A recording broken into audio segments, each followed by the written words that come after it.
Okay, so like picture this, right? You want a really good cup of coffee and you want it now and you don't want to spend like forever cleaning up afterwards. Yeah, Coffee pods, man, they've like completely changed how how we get our caffeine fix. totally. We're diving deep into the world of coffee pods today. Absolutely. We've got some really interesting industry analysis to go through. It's a report from March 2025. It like totally breaks down this whole coffee pod thing. It's funny how these pods are just kind of like they're, like part of everyday life now. Yeah, yeah. But the thing is, when you actually look into it, it's a massive global market Right. with like tons of competition and some really interesting trends going on. So we're gonna figure out who the big players are, right? Absolutely. Their strategies, what it all means for the future of how we, get our coffee. Basically, yeah. So for everyone listening, our goal today is pretty straightforward. Okay. We want to give you a really good understanding of what's happening in the coffee pod world, like who are the major companies, what are they doing, and what could change things up. It's a pretty dynamic market. It is. So the report, right off the bat, it highlights just how much this market is growing. It's pretty wild, actually. So in 2024, the global market for these coffee pods was valued at, get this, 1,524.5 million USD. Wow. Yeah. And the projections are showing it's going to like explode to 2,821.7 million USD by 2032. Seriously. Yeah, that's like an 8% compound annual growth rate. 8%, that's huge growth. Right. What that means is the competition is going to be even more intense. Makes sense. The companies that are already big are going to have to keep innovating, Right. and the smaller companies, they have a real chance to grab some market share. If they do things right, yeah. Exactly. If they can figure out what people want, what they're not getting, they could really take off. Okay, so 8% growth, that's something to keep in mind. The report, it also talks about different types of pods, right? Oh, yeah. Single-serve capsules and soft pods. Right. What's the difference? Okay, so think of it this way. Single-serve capsules, those are like the ones Nespresso and Keurig use. Those are like little mini coffee makers, all in one little thing. I get it. Usually made of plastic or aluminum, and they only work with specific machines. Okay. You got to have the right machine for the right pod. Makes sense. Soft pods, on the other hand, those are more like pre-portioned coffee bags. Oh, okay. They're bigger and they brew differently. How so? It's more like regular drip coffee, and they usually work with a bunch of different machines. Oh, that's interesting. So, like, why do both types even exist? It comes down to what people want, right? Some people want the super easy, super consistent single serve. Right. Others, they might want something closer to their regular drip coffee. Maybe they're not as picky about the machine. That makes sense. Now, why is this whole market growing so fast? It can't just be because people want their coffee, like, 2 minutes faster, can it? Convenience is definitely a big part of it, no doubt. Sure. People are busy. Yeah. They want their coffee fast and easy. But it goes beyond that. People want good coffee, Like cafe quality. Exactly. They want that experience at home. Right. They're not satisfied with just, any old cup anymore. They want it all. Yeah, they want the good flavors, a variety, that kind of thing. So they're, like, upgrading their coffee routine at home. Exactly. Without making it, like, super complicated. Right, right. The report, it also mentions some other things that are helping this market grow, like sustainable packaging. Oh, for sure. Specialty coffees, and smart coffee machines. Those are all huge factors. How so? Okay, so with sustainability, people are way more aware of, their impact on the environment. Yeah, totally. So companies that are making their pods compostable or recyclable, they're hitting a sweet spot. They're doing the right thing. Yeah, and it's not just a small group of people who care anymore. It's becoming like the norm. I see. Then you have the specialty coffee thing. People are more into, trying different coffees, single origin beans, different roasts, all that. They're getting fancy. Right. And the pod companies are responding, offering a way bigger range of options. It's like wine, almost. Kind of, yeah. And smart machines, how do those fit in? Those machines, they give you so much control over how your coffee brews. Like what? The temperature, the extraction time, all that. And that actually makes high-quality pods even better because you can tweak everything just right. Interesting. The report also mentions ethical sourcing, like where the coffee comes from. That's becoming super important, too. Really? People want to know that the farmers who grew their coffee are treated fairly.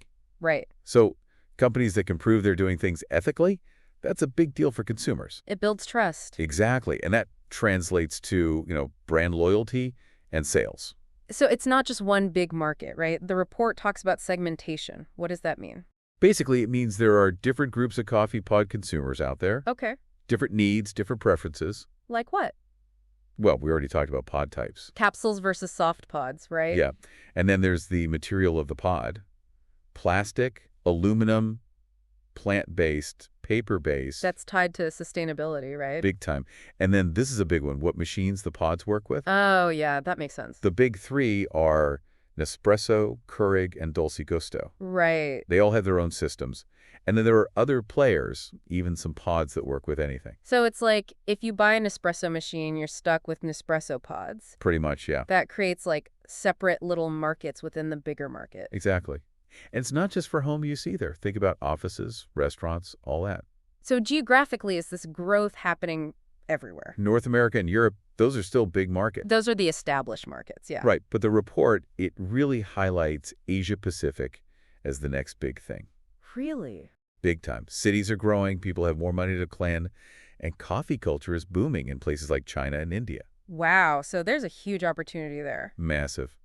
But, and this is important, companies can't just go in with the same stuff they sell in the West. People like different things. Exactly. They got to understand the local tastes. Okay, so we've got a booming market, different types of pods, and it's driven by all these things. Convenience, quality, sustainability, ethical sourcing. It's a lot to keep track of. It is. How do we even start to figure out which companies are doing well in all of this? So the report lays out a few key things to look at. The first one is pretty obvious.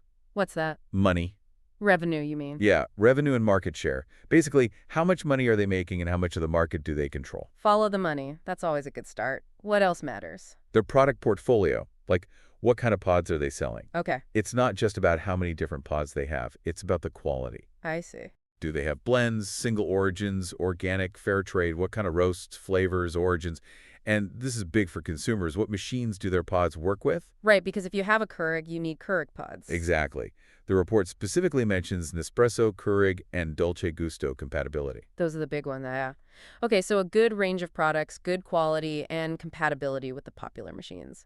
What about innovation? Like, are companies doing new things? Oh, that's huge. If a company's really investing in new technology, that's a good sign. Like what kind of technology? Well, it could be better brewing technology inside the pods themselves, Interesting. or developing those smart coffee machines that work really well with their pods, or even finding new ways to extract the coffee to get better flavor. So they're always trying to improve things. Right. It's about pushing the limits of what a coffee pod can do. I like that. What about sustainability? We talked about how important that is to people. Yeah, if a company is serious about sustainability, that's a really good sign. How so?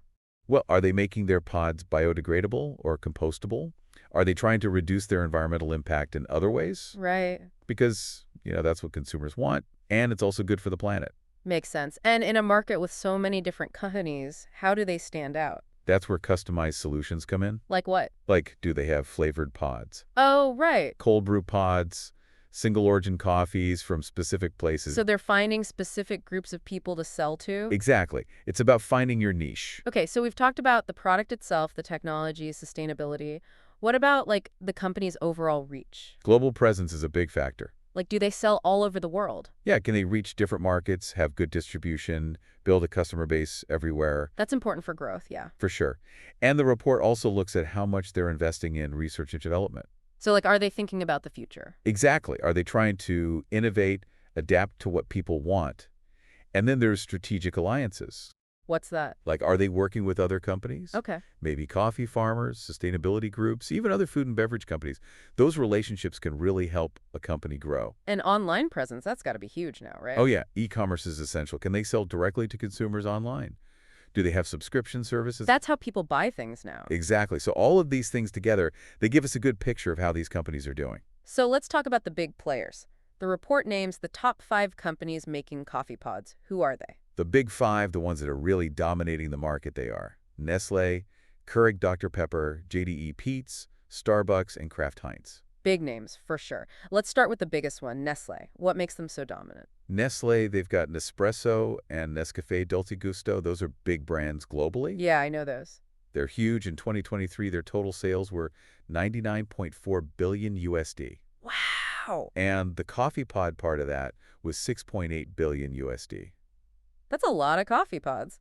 It is, and it gives them about 18% of the market share. So they're way ahead of everyone else. Yeah, and it's not just about selling a lot of pods, it's the strength of their brands. People trust them. Exactly. They know they're getting good quality, and they're easy to find.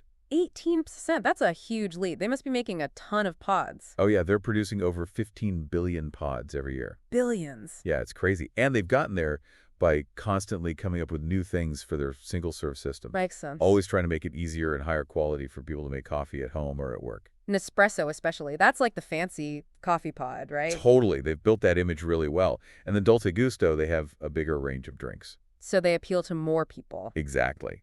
The report also mentions that Nestlé is really focusing on sustainability. Oh, yeah, they're doing a lot. Like what? Well, in 2023, they came out with compostable coffee pods. Oh, cool. Yeah, that's a big deal for reducing their impact. And they're putting a lot of money into research to make their coffee even better. I'm not just sitting back and relaxing. Nope, they're staying ahead of the game. And they're all over the world. They have partnerships everywhere. Plus, they just spent 500 million USD expanding their production in Switzerland. That shows they're serious about this. Big time. They're ready for the future. Okay, what about the second biggest player, Keurig Dr Pepper, right? That's the one. They're the kings of the K-Cup. Especially in North America. Oh, yeah. Pretty much everyone knows Keurig here. So how are they doing? Really well. In 2023, their total revenue was 14.1 billion USD. Wow. Their coffee pod segment brought in 5.7 billion USD. So they're a bit behind Nestlé. Yeah, they have about 15% of the market share. Still a big chunk. Oh, yeah, huge. And they have a lot of brands under their umbrella. Like what? Green Mountain Coffee Roasters, Donut Shop, McCafe. Familiar names. Right, so they've got a ton of different flavors and blends for people to choose from. And they must be making a lot of K-Cups. Over 12 billion every year. That's a crazy amount. It is.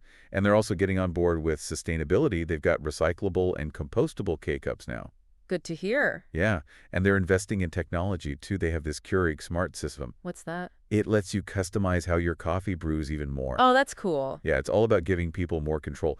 And they're not slowing down. They just spent 300 million USD expanding their production in the U.S. They're confident about the future. They are. They're betting big on single-serve coffee. Okay, what about JDE Peet's? I'm not sure I know that one as well. They're a big player globally, but maybe not as well known in North America specifically. Where are they big? They're strong in Europe, North America, and Asia Pacific. They're kind of all over the place. So how are they doing financially? In 2023, they made 8.4 billion USD in total revenue, Okay. and their coffee pod sales were 4.5 billion USD. So they're a bit smaller than Keurig Dr Pepper. Yeah, they have about 12% of the market share. What are their brands? Their main pod brands are L'Or, Senseo, and Tassimo. Okay, I think I've heard of L'Or. Yeah, that's their premium brand. And they're making a lot of pods, too, over 10 billion a year. Oh, they're taking sustainability and innovation seriously? Oh, absolutely. They've committed to sourcing all their coffee responsibly. That's great. Yeah, and they're making more of their pods biodegradable. They also did something really interesting in 2023. What's that? They started making aluminum capsules that work with Nespresso machines. So they're going after Nespresso customers. Exactly. They're trying to get a piece of that premium market. Smart move. Yeah, and they're investing heavily in their European production. How much? 400 million USD's worth of upgrades. So they're serious about staying competitive. Okay, now we come to Starbucks. Everyone knows Starbucks. They're a global icon. And they've brought that Starbucks experience to the coffee pod market. Exactly. They've got their Starbucks at home brand. I've seen those. Yeah, and they've got pods for both Nespresso and Keurig machines. So they're covering all their bases. Right, and they're leveraging their brand power to bring that cafe experience into people's homes. So how are they doing financially? In 2023, their total revenue was huge, 36.5 billion USD. Wow. And the coffee pod part of that was 3.2 billion USD. Still a lot of money. Yeah, about 8% of the market share. What about their sustainability efforts? Are they doing anything noteworthy? Definitely, they're using recyclable materials in their pods, and they're big on ethical sourcing. That's their CAFE practices program, right? That's the one. They want to make sure the coffee is grown responsibly and the farmers are treated fairly. Good for them. Plus, they just launched a new line of organic coffee pods. Trying to appeal to the health-conscious crowd. Exactly. And they're investing 250 million USD to expand their operations in the U.S. They're not slowing down either. Nope, they're all in on coffee pods. Okay, the last of the top 5, Kraft Heinz. I usually think of them for ketchup and stuff. Right, they're known for their grocery products. But they're in the coffee pod market too. Yeah, they have some well-known coffee brands, Maxwell House and Gevalia. I know those. So they're leveraging those brands to get into the pod market. Makes sense. In 2023, their total revenue was 26.5 billion USD, Okay. and their coffee pod sales were 2.2 billion USD. So they're the smallest of the top 5. Yeah, they have about 6% of the market share. But they're playing the game smart. How so? They have pods for both Keurig and Nespresso machines, so they're reaching a wide audience. They're not limiting themselves. Nope. They're also offering compostable pods now, and they've expanded their Maxwell House line with some more premium blends. Trying to attract those fancy coffee You drinkers. got it. And they're not neglecting production either. How so? They're spending 200 million USD to upgrade their facilities in the US. So they're here to stay. They are. They see the potential in this market, and they're investing in it. So we've talked about the big five, the giants of the coffee pod world. The ones that are really calling the shots right now. But the report, it also mentions some up-and-coming companies that could shake things up. Oh yeah, the competition is heating up. Who are these companies to watch? Keep an eye on Illycaffè, Lavazza, Costa Coffee, Tim Hortons, and Caffè Nero.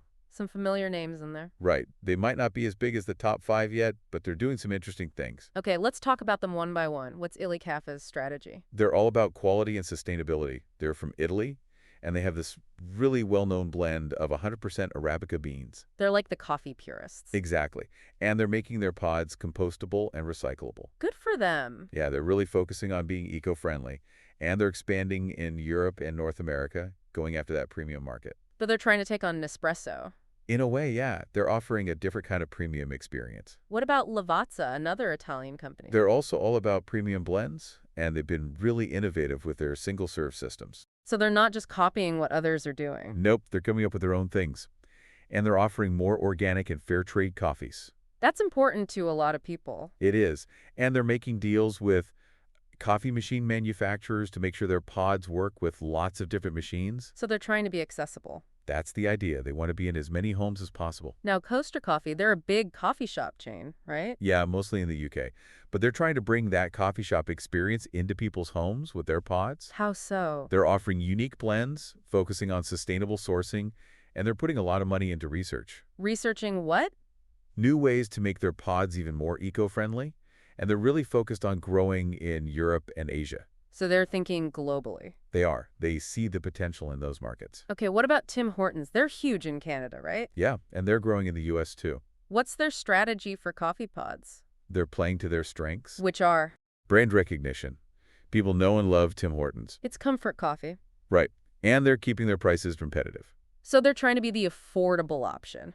Pretty much. And they have the infrastructure in place to produce a lot of pods. So they can meet a demand. Exactly. Okay, last but not least, Caffè Nero, another UK-based chain. They're all about that artisanal coffee experience. So they're going after the coffee snobs.